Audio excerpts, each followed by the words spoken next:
What is going on, everybody? I know. We were supposed to stream this. Unfortunately, it didn't work out that way. Having some problems with my PC. You guys see that we're 10-1 though, but like I said, we're having some problems with our PC. I might have to go get a new one. Unfortunately, I don't think that the things that I want to do with the stream, unfortunately, I don't think my PC can handle. So we might have to make some changes. But that is neither here nor there. He's got a stacked ass team, and I can't handle Tani. I don't know about y'all, but I can't handle Tani. And he actually had a pretty solid record. I swear, anytime you see the Puerto Rico, I swear they're the best players in the world. Like, I just don't understand it. Every single time I feel like I'm in a sweaty match whenever I see that. So, I knew what I was getting myself into, but we're already in some trouble. And that would have helped so much. It really would have. But unfortunately, I'm not going to get lucky like that. Not that I ever do. I noticed he was leading off so much. So I decided to throw over, and for whatever reason, I got a red throw. I stood no chance. He scored one run from that. Fortunately for us, that's all he got, but I was pissed. I'm still pissed about it, looking back on it. But Buxton was also pissed about it, as he hits a lead-off home run. First pitch of the game for him. And it's a ding-dong. That's how you tie up the game. That's how you do that shit.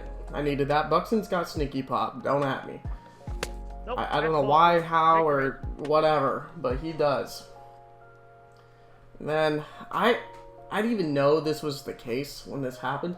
I had no idea who that was. I didn't look at his pitches. I didn't look at anything. I was just like, oh, he brought in a lefty. I'll bring in Miguel Sano.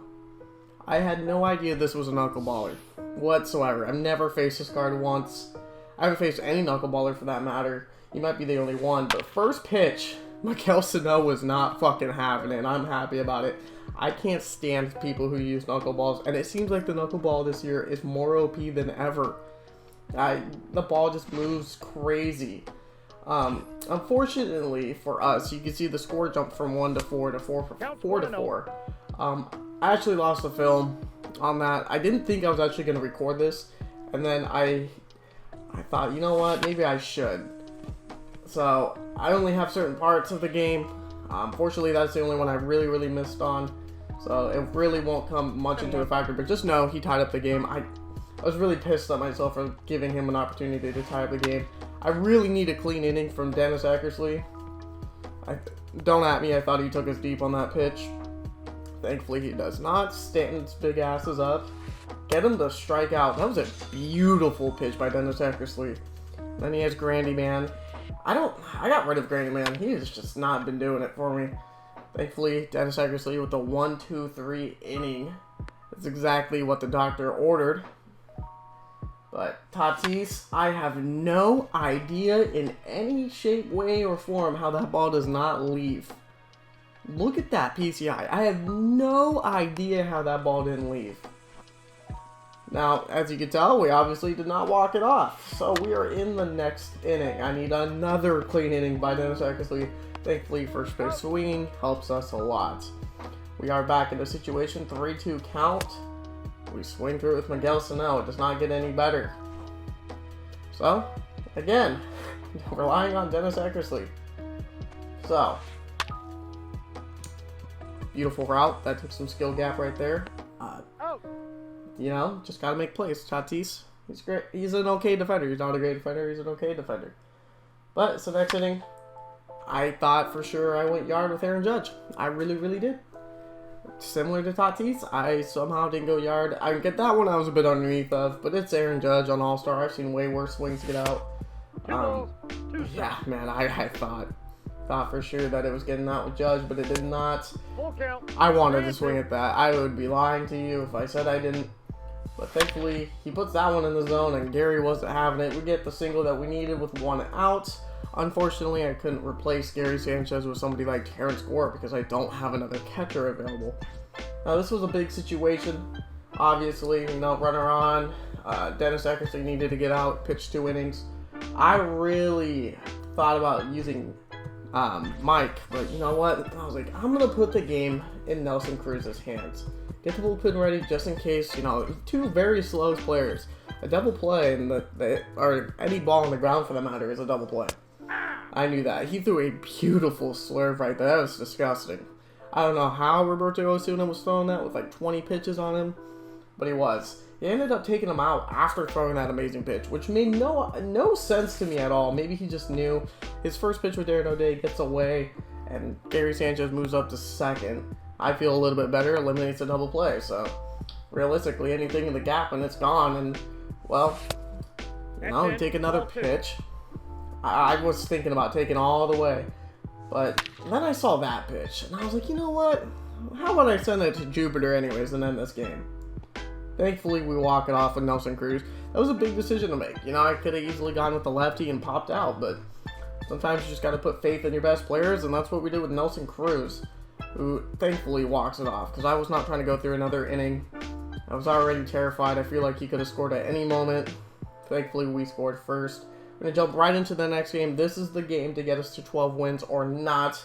Obviously, we have Corey Kluber on the mound, but he has Roy Oswalt. Not to mention Mike Trout hitting second. His team was pretty goddamn stacked. And Oneil Cruz is a freaking event legend. Not to mention, very good player. Very great record. I was scared. I'm still scared about it. You know, and I already know how the ending goes. But thankfully, 1-2 count. I have no idea. We don't turn 2 here. Got him. How? That was the fastest 43 speed Josh Bell will ever run in his life. I've never... I hope to God that happens for me. Thankfully, Mitch Garver does not hit the 3-run shot against us, because that would have been pretty bad. I would not want to be down 3 runs. Obviously, hindsight's 20/20. I have no idea. Honestly, in my opinion, I missed that pitch. Oneil Cruz is just an absolute monster, like I mentioned earlier. Like I said, I personally think we missed that pitch. Probably should have been a pop-out, but I will take it. You notice I'm in a bases-loaded situation with 1 out in the bottom of the second. I thought I hit a grand slam with Tatis. I moved just a little bit too much. It gets to the warning track. We did score 1 there, but man, we could have scored 4. He beat it. But speaking of 4, we are up 4-0. But it is all good. We didn't end up scoring any more from there. He got a base hit to start off. I'm getting worried. I know how these games work, man. I really do. I know how they work. I've made plenty of comebacks and events. I've seen other people do it too. So every out is very much important. Getting a swing through that one with Trout, which that surprised me. Some of these outs are just so impossible to make. You know, like you really just gotta... Sometimes you just gotta hope that they just suck. You know, you just gotta hope they miss it rather than try to spot and make a great location. You just gotta hope to God he misses it. And thankfully, he missed it with Mike Trout there, because he really could have started something there. But I mean, being down 4 runs, I mean, it is possible to do it all in one swing if you've got the runners on. But that's the thing. I think I'd rather not hit solo shots and hit ground balls that go for hits, you know, to do that. Thankfully, he does not do what I was just talking about. Aaron Judge makes the play. We end up going 12-1 for the 3rd time. 3 different times in this event, we've gone 12-1. Really been clutch. We can't go 12-0 for whatever reason, but 12-1 is good enough for me. Let me know who you think our diamond is going to be. Oneil Cruz gets player of the game because he's a legend. But I don't understand how we keep going 12-1. I mean, hell, I'm even top 100 in the event. I mean, I guess that's really something not to be boastful about, but at the same time, like, that's kind of crazy. You know, I'm not a great MLB The Show player yet. We just keep killing it recently. So hopefully we can keep that up. We're at 44 wins. I did end up getting to 45 for the ball as a habit pack. And surprise, surprise, I didn't pull shit. I never do. I probably never will. But man, I'm really hoping for somebody like Mookie or Hader or, geez, Yelich would be nice too. Obviously, hindsight's 20/20. Building a little bit of suspense here. I had somebody else watching with me, so we were all taking guesses. Like I said, I wanted to stream this, but I couldn't. You saw a little bit of it right there. Alex Bregman was indeed our reward. Not the best reward in the world, but it's not the worst at all. Hopefully you guys enjoyed this video. If you guys did, please be sure to leave a like, hit the subscribe button if you're new, and I will see you guys in the next one.